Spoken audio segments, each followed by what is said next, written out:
B Ed कॅपराऊंड first किती पर्सेंटाईलला कोणते college असे करूया चेक. CETcell.MahaCET याला क्लिक करूया. क्लिक केल्यानंतर परत एका पेजवरती जा. क्लिक ॲडमिशन प्रोसेस 2024 वरती स्क्रॉल करावे. त्यानंतर हायर एज्युकेशन अंतर्गत BEd न्यू या 3 रेषांना स्पर्श करायचा.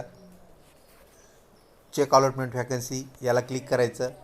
इन्स्टिट्यूट वाईज अलॉटमेंट आणि चेक कॅन्डिडेट अलॉटमेंट ह्या 2 बाबी खालच्या अगोदर चेक करूया.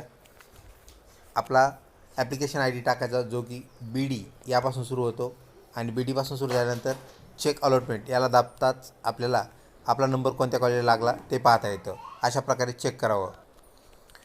You are not allotted in round first याचा अर्थ तुमचा फर्स्ट राऊंडमध्ये नंबर लागलेला नाही आहे. सेकंड राऊंड किंवा थर्ड फोर्थ राऊंडचा तुम्हाला वेळ पाहावी लागेल, वाट पाहावी लागेल. धन्यवाद.